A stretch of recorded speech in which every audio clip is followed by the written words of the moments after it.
بسم اللہ الرحمن الرحیم ایاک نعبد و ایاک نستعین۔ میرے پاکستانیوں، میں آپ کے سامنے آج حاضر اس لیے ہوا ہوں کہ دنیا میں بڑی تیزی سے صورتحال بدل رہی ہے اور اس کے پاکستان کے اوپر اثرات ہیں۔ لیکن سب سے پہلے میں شروع کرنا چاہتا ہوں پاکستان کی فارن پالیسی سے۔ میں نے 2 دورے کیے، ایک چائنا کا اور ابھی رشیا کا، روس کا۔ تو میں جو آج آپ کے سامنے سب سے پہلے بات واضح کرنا چاہتا ہوں وہ یہ کہ میرے ماں باپ ایک غلام ہندوستان میں پیدا ہوئے تھے، اور جب بھی میں بڑا ہو رہا تھا انہوں نے یہ احساس دلوایا کہ میں کتنا خوش قسمت ہوں کہ میں ایک آزاد ملک میں پیدا ہوں۔ اور جب سے میں نے سیاست شروع کی، بلکہ اس سے پہلے بھی، میری ہمیشہ یہ خواہش تھی کہ پاکستان کی جو فارن پالیسی ہو وہ آزاد ہو۔ اب آزاد فارن پالیسی کا کیا مطلب ہے؟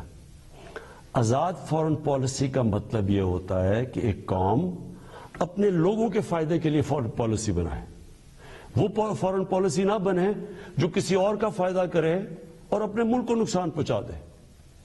اور میں آپ کو اس غلط فارن پالیسی کی مثال دینا چاہتا ہوں کہ جو ہم نے امریکہ کے ساتھ اس کی وار آن ٹیرر میں جب حصہ لیا، تو میں شروع سے کہتا گیا، میری پارلیمنٹ میں تقریریں ہیں کہ ہماری اس جنگ سے کوئی تعلق نہیں تھا، کوئی پاکستانی ملوث نہیں تھا 9/11 میں، ہمارا کوئی اس سے لینا دینا نہیں تھا۔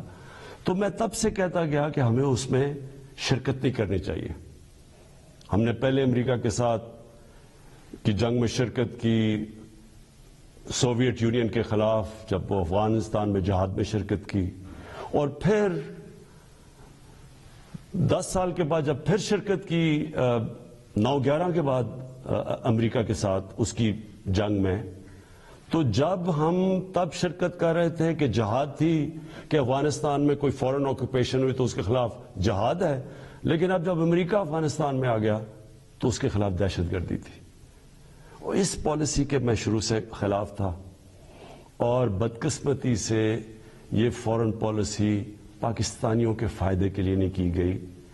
اس کی وجہ سے 80,000 پاکستانیوں کی شہادتیں ہوئی، ہمارے 35 لاکھ لوگوں کی نقل مکانی ہوئی، قبائلی علاقہ تباہ ہوا، ہمیں $150 ارب سے زیادہ ملک کو نقصان ہوا۔ لیکن جو اس کی سب سے شرمناک بات کیا تھی کہ دنیا کی تاریخ میں پہلی دفعہ ایک ملک کسی کی حمایت میں جنگ لڑ رہا ہے اور وہ ملک اسی ملک کے اوپر بمباری کر رہا ہے۔ ہمارے ملک میں 400 سے زیادہ ڈرون اٹیکس کیے گئے، ہمارے دوست کہ جس کے لیے ہم جنگ لڑ رہے تھے۔ اس سے بھی زیادہ شرمناک چیز کیا ہے کہ ملٹری ڈکٹیٹرز تو ہمیشہ تاریخ ہے پاکستان کی کہ وہ ہمیشہ چاہتے ہیں کہ دنیا ان کو ایکسیپٹ کرے، ان کو مانے، ان کو لیجٹمائز کرے، اور وہ ہمیشہ آسان ہوتے ہیں سپر پاورز کے لیے استعمال کرنا۔ لیکن جنرل مشرف کے دور میں تو صرف 10 ڈرون اٹیکس ہوئے، لیکن جو 2 ڈیموکریٹک لیڈرز آئے، آصف زرداری اور نواز شریف، 10 سال، ان کے 10 سال میں 400 ڈرون اٹیکس ہوئے۔ اب میں سوال یہ ہے، اور میں پھر سے واپس آتا ہوں کہ آزاد فارن پالیسی کیا ہوتی ہے؟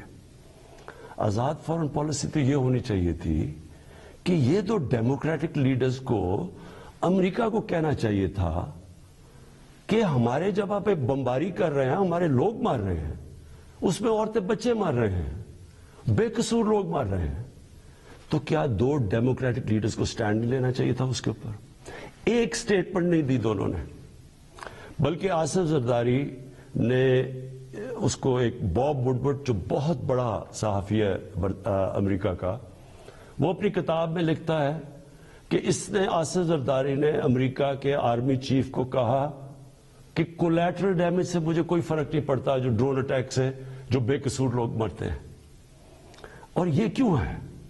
میں صرف آپ کو اس لیے یہ شروع میں بات فارن پالیسی کی یہ اس لیے ہے کہ جب ملک کے سربراہوں کے پیسے اور جائیداد ملک سے باہر پڑی ہوتی ہے، جب ان کے اربوں ڈالرز کی پراپرٹی اور بینک بیلنسز آف شور اکاؤنٹس ہوتے ہیں، وہ کبھی اس ملک کی بہتری کے لیے فائدہ نہیں کرتے، وہ اپنے پیسے بچانے کے لیے کرتے ہیں۔ اور آج روس کے جو بڑے بڑے بزنس مین، جن کو اولیگارکس کہتے ہیں، جن کے پیسے پڑے ہوئے ہیں لنڈن اور جن کی پراپرٹیز ہیں وہاں، آج جب سے یہ جنگ شروع ہوئی ہے انہوں نے سب فریز کرنے شروع کر دیے، ضبط کرنے شروع کر دیے جو ان کے پیسے پڑے ہوئے ہیں، ان کے بزنس مین کے پیسے پڑے ہوئے ہیں مغربی بینکس میں اور مغربی کیپٹلز میں۔ تو اس لیے ہمارے ملک کی پالیسی آزاد ہو ہی نہیں سکتی۔ اور میں اپنی قوم کو آج کہنا چاہتا ہوں، آپ جب ووٹ ڈالیں تو یہ سمجھ جائیں کہ اگر اس ملک میں آپ آزاد فورن پالیسی چاہتے ہیں تو کبھی اس پارٹی کو ووٹ نہ ڈالیں جن کے سربراہ کے پیسے اور دولت اور جائیداد ملک سے باہر پڑی ہیں، وہ کبھی آزاد فورن پالیسی نہیں بنائیں گے۔ میں نے جتنے بھی دورے کیے، 2 چین کے بڑے امپورٹنٹ دورے تھے، اللہ کا کرم ہے کہ ہمارے ملک کو بھی عزت ملی اور پاکستان کے لیے انشاءاللہ وقت ثابت کرے گا بڑے زبردست۔ ہم نے دونوں جگہ بات چیت کی، خاص طور پہ چین پہ۔ جو روس میں ہم نے جانا تھا، اس لیے ہم نے جانا تھا کہ ہم نے 20 لاکھ ٹن گندم امپورٹ کرنی ہے روس سے۔ اور دوسری چیز، جو روس ایک ایسا ملک ہے جس میں میرے خیال میں دنیا کی 30% گیس ہے، تو آگے جس طرح پاکستان کی گیس کم ہو رہی ہے، ہم نے انشاءاللہ ان سے ہم نے جو معاہدے کیے ہیں کہ ان سے ہم گیس امپورٹ کریں گے۔ اور چین کے سامنے ابھی تھوڑی دیر کے بعد انشاءاللہ اس قوم کے سامنے آ جائے گا کہ جس طرح کے چین کے ساتھ ہمارے معاہدے ہوئے ہیں، اور خاص طور پہ سی پیک کا جو دوسرا فیز ہے۔ اب دوسری بات صرف میں نے مختصر کرنی تھی، اس سے پہلے میں جو ملک کے مسائل کے ہم نے حل سوچے، میں نے اور میری ٹیم نے، وہ آپ کے سامنے رکھوں گا۔ لیکن دوسری چیز ایک متنازع ایشو بنا ہوا ہے، اس کے اوپر تھوڑا شور مچا ہوا ہے کہ جی آزادی صحافت کے اوپر پابندی لگائی جا رہی ہے اور لوگوں کے منہ بند کیے جا رہے ہیں۔ میں پہلے آپ کو ایک چیز واضح کر دوں، پیکا لا آپ سب کو یہ بتا دوں کہ یہ 2016 میں بنا تھا، اس پہ صرف ہم ترمیم کر رہے ہیں۔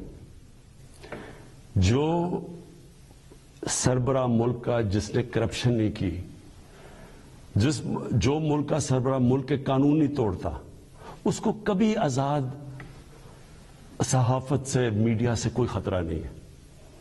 آج آپ اٹھا کے دیکھ لیں پاکستان کے اخبار، میڈیا دیکھ لیں،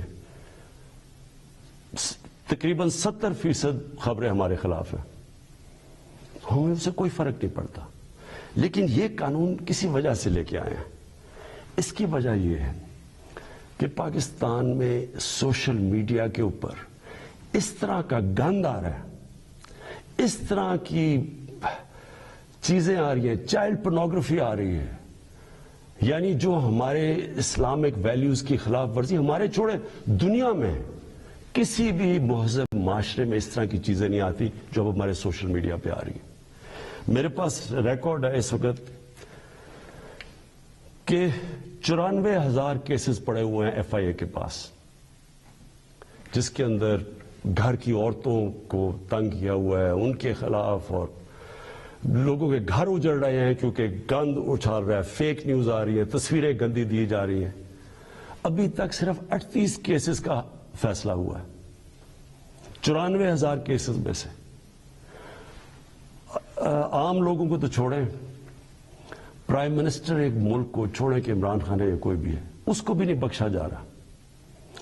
ایک صحافی نے 3 سال پہلے لکھا کہ جی عمران خان کی بیوی گھر سے چھوڑ کے چلی گئی ہے، اور جی عمران خان نے کوئی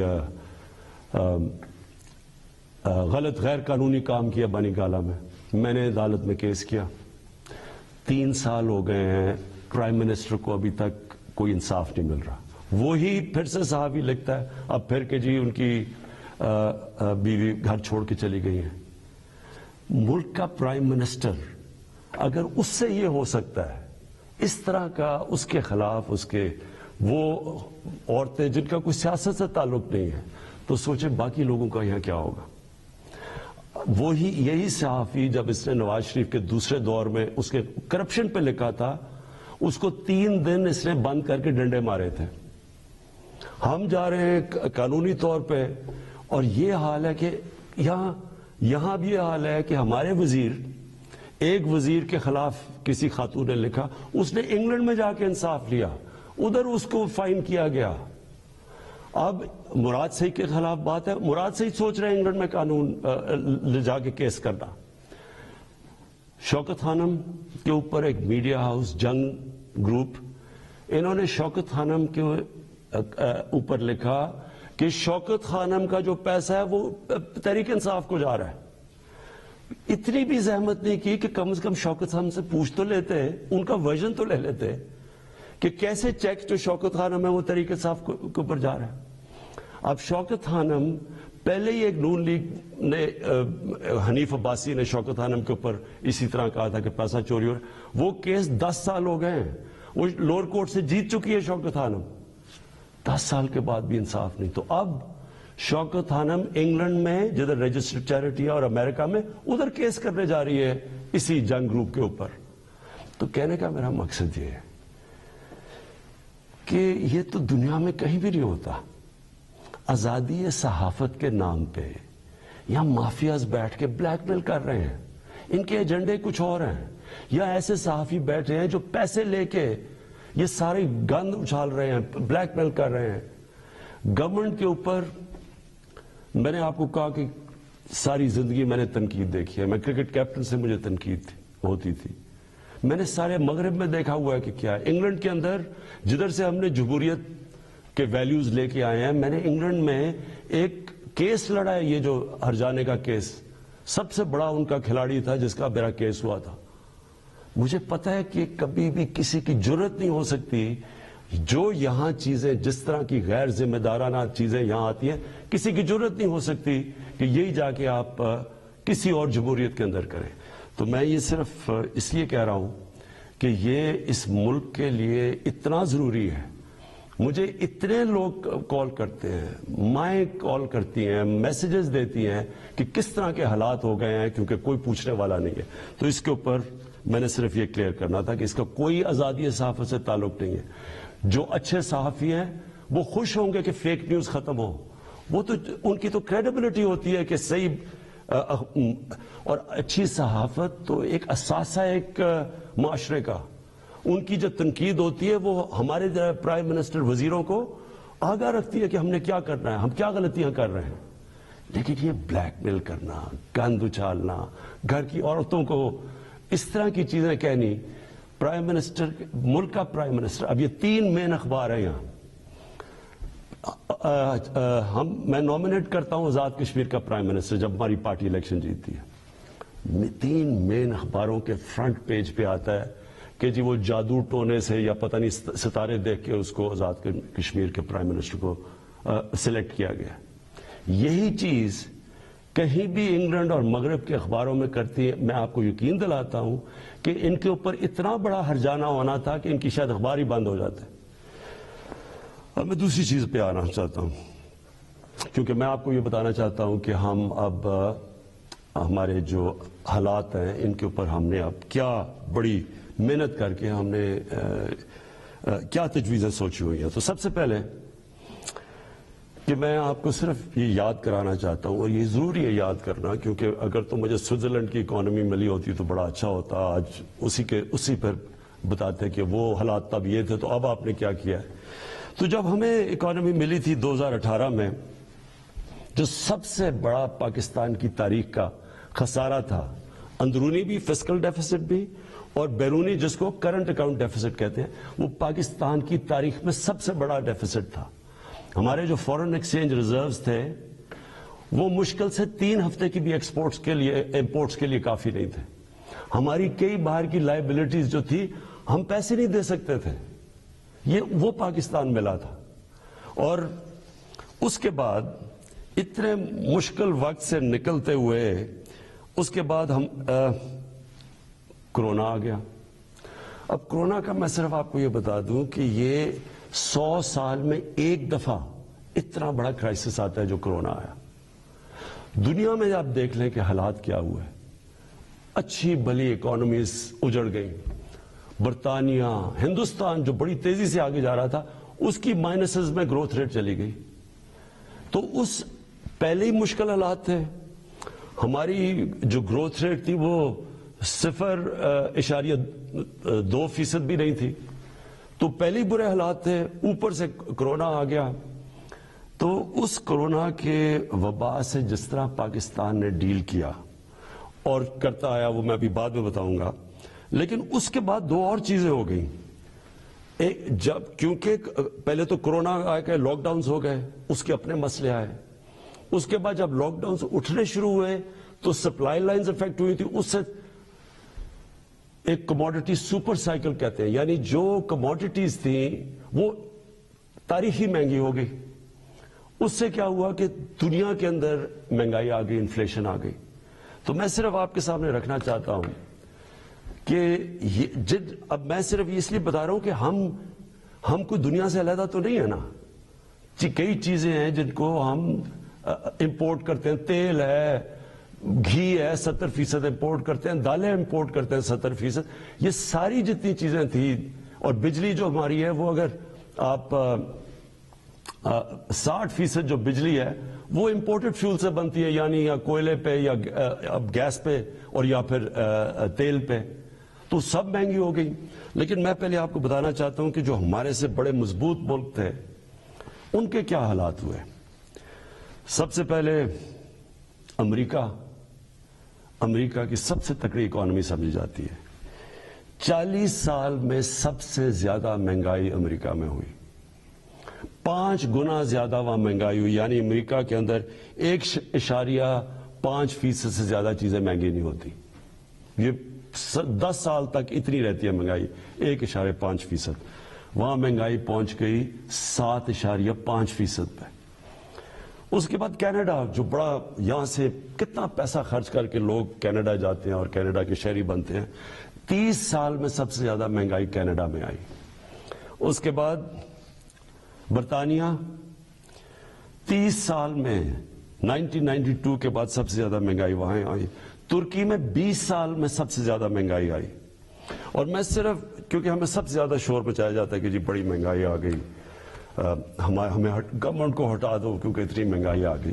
اب یہ میں نے جو آپ کے سامنے یہ فگرز رکھ رہا ہوں، یہ ذرا آپ کیونکہ سارے آپ چیک کر سکتے ہیں. آپ تو بڑا یہ زمانہ بدل گیا ہے، موبائل فون آپ کی جیب میں ہے. گوگل کریں کہ یہ میں ٹھیک کہہ رہا ہوں یا نہیں کہہ رہا، تو آپ کو پتہ چل جائے گا.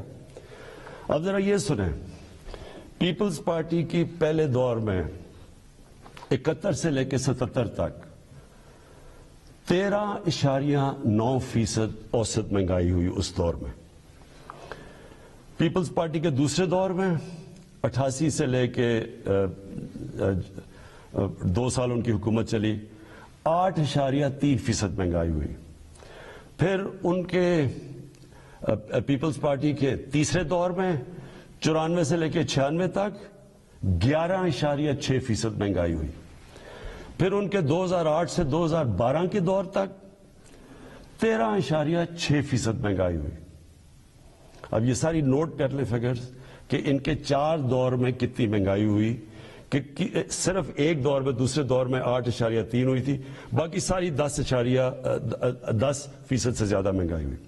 نون لیگ پہلا دور 90 سے لے کے 93 تک 10.08% مہنگائی ہوئی. دوسرے دور میں 97 سے لے کے 99 تک 7.2% مہنگائی ہوئی. اور ان کا جو تیسرا دور تھا جس میں آپ کو یہ بتا دوں کہ سب سے کم تیل کی قیمتیں تھیں ان کے دور میں، تو ان کے 5% مہنگائی ہوئی. اور تحریک انصاف جس نے جو اٹھتا ہے کہ جی مہنگائی میں مر گئے، تحریک انصاف کی مہنگائی ہوئی 8 ہمارے جو ابھی تک 3.5 سال میں 8.5%. تو پہلے تو یہ ذرا واضح ہو جائے آپ کو کہ مہنگائی کتنی ہے ان کے مقابلے میں، کیونکہ وہ بڑا شور مچا ہوا جی گورنمنٹ گرا دو، جلدی سے گرا دو، کیونکہ لوگ پس گئے مہنگائی. پہلے ہاں ہے مہنگائی، اور میں اس کے اوپر ابھی بعد میں آنے لگا ہوں. لیکن ہم اس وقت مہنگائی آئی ہوئی ہے جو دنیا کے اندر مہنگائی کا سائیکل آیا ہوا ہے. اچھا جی، پھر تحریک انصاف دوسری چیز کہتے ہیں جی بڑی ہماری نااہل حکومت ہے. تو میں صرف اب آپ کو صرف جو انٹرنیشنلی مانا گیا کہ تحریک انصاف نے کس طرح یہ سارے چیزوں کا مقابلہ کیا، اب میں صرف انٹرنیشنل اکنالجمنٹ بتا رہا ہوں کہ دنیا نے تحریک انصاف جو اس وبا میں جو 100 سال میں ایک دفعہ اتنا بڑا بحران آتا ہے تو دنیا کیا کہتی ہے. سب سے پہلے اکانومسٹ میگزین جو دنیا میں ساری دنیا کی اکانومیز کا جائزہ لیتی ہے، وہ کہتی ہے کہ 3 سالوں کے اندر جو یہ کرونا کا دور ہے، جو ملک ٹاپ 3 میں 190 ملکوں میں جو سب سے اوپر، جس نے سب سے بہتر طریقے سے اپنی معیشت بھی بچائی اور اپنے لوگوں کو بچایا، ان 3 میں پاکستان ہے. ورلڈ بینک نے تعریف کی، ورلڈ اکنامک فورم نے تعریف کی، ورلڈ ہیلتھ آرگنائزیشن نے خود مثال دی پاکستان کی کہ جس طرح انہوں نے اس چیلنج کا مقابلہ کیا. تو اگر اتنا نااہل ہوتا ملک تو دنیا کے اندر جدھر ساری دنیا کی بڑی بڑی اکانومیز ہمارے سے بہتر سسٹمز جن ملکوں کے تھے، اگر وہاں اتنی تباہی آئی ہے اور پاکستان اس سے نکلا ہے. بل گیٹس جب ابھی مجھے ملنے آئے تو انہوں نے خاص پوچھا کہ کیا آپ نے قدم اٹھائے تھے کہ آپ اتنے بڑے چیلنج سے آپ اتنی بہتر نکلے. وہ باقاعدہ NCOC جدھر سے ہمارا سارا یہ کنٹرول ہم کرتے تھے، باقاعدہ وہاں گئے، انہوں نے تعریفیں کی اور پھر یہ بھی تعریف کی کہ ایک طرف ہم کرونا سے لڑ رہے تھے اور دوسری طرف اب پچھلے سارے سال میں کوئی پاکستان میں پولیو کا کیس نہیں ہوا. تو یہ اگر حکومت اتنی نااہل تھی. پھر اس کے بعد جو ہمارا احساس پروگرام ہے، احساس پروگرام کو ورلڈ بینک نے دنیا کے 4 ٹاپ پروگرامز کے اندر کہا گیا کہ جو سب سے بہترین احساس پروگرام تھا اس مشکل وقت میں، جنہوں نے لوگوں کے لیے آسانیاں پیدا کری، وہ تھا. پھر اس کے علاوہ میں صرف ایک اور بھی ایڈ کرنا چاہتا ہوں کہ کبھی ہمارے سے پہلے مجھے بتائیں یہ 2 جماعتیں، کبھی انٹرنیشنلی کسی چیز میں ان کی کوئی تعریف کی گئی ہو؟ کلائمیٹ چینج کے اندر برطانیہ کے پرائم منسٹر نے یونائٹڈ نیشنز جنرل اسمبلی میں پاکستان کی تعریف کی کہ پاکستان جس طرح کلائمیٹ چینج سے جو اگلا بہت بڑا مسئلہ دنیا کو آ رہا ہے، اس نے صرف اور صرف پاکستان کی تعریف کی. اچھا جی، اس کے بعد میں جو آپ کے سامنے جو ابھی چیزیں لے کے آ رہا ہوں کہ ہم نے کرنا کیا ہے تاکہ آپ سب، میری ساری قوم تیار ہو جائے اس کے لیے. اب اس سچویشن کے اندر اب میں ذرا آپ کو بتاؤں کہ ایک طرف اکانومی کا برا حال تھا، پھر اوپر سے کرونا آ گئی، پھر وہ ایک دنیا کے اندر قیمتیں چڑھ گئیں، اور پھر افغانستان کا کرائسس آ گیا. افغانستان میں کیا ہوا تھا؟ افغانستان میں لوگوں نے پینک کر کے ڈالر خریدنے شروع کر دیے. ڈالر آ کے انہوں نے پاکستان سے خریدے کیونکہ وہاں لوگوں کو انسرٹنٹی تھی. اس سے پریشر پڑ گیا ہمارے روپے کے اوپر. اور اس کے بعد وہ بھی میں بعد میں ہوں کہ اب یوکرین آ گیا، لیکن اس سے پہلے اب سوچیں کہ اس ساری چیز میں پاکستان نے اس مشکل وقت میں پاکستان کی جو اکانومی تھی، جو ہماری دولت میں اضافہ ہو، جو گروتھ ریٹ تھی، اور وہ ورلڈ بینک ویریفائی کر رہا ہے، وہ 5.6% تھی. 5.6% نون لیگ کے آخری سال میں تھی، جب انہوں نے خسارہ کر کے، قرضے لے کے اور بڑے خسارے کر کے، جب انہوں نے جو ان کی بیسٹ 5ویں سال میں تھی، وہ تیسرے سال میں تحریک انصاف کے 5.6% تھی. یہ ہم نہیں کہہ رہے، یہ ورلڈ بینک نے ویریفائی کی ہے. اس کے علاوہ کیا ہوا؟ پاکستان کی دولتوں میں یہ کیسے اتنی زیادہ ہماری گروتھ ریٹ بنی؟ پاکستان کی تاریخ میں سب سے زیادہ ریمیٹنسز بیرون ملک پاکستانیوں نے بھیجی، 31 ارب ڈالر.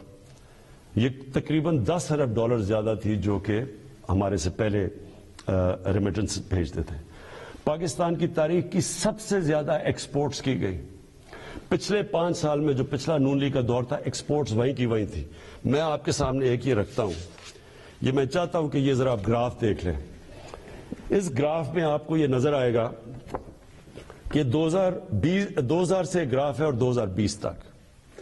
اس گراف کے اندر آپ دیکھیں گے کہ یہ روانڈا اسی دور میں کدھر سے کدھر چلا گیا،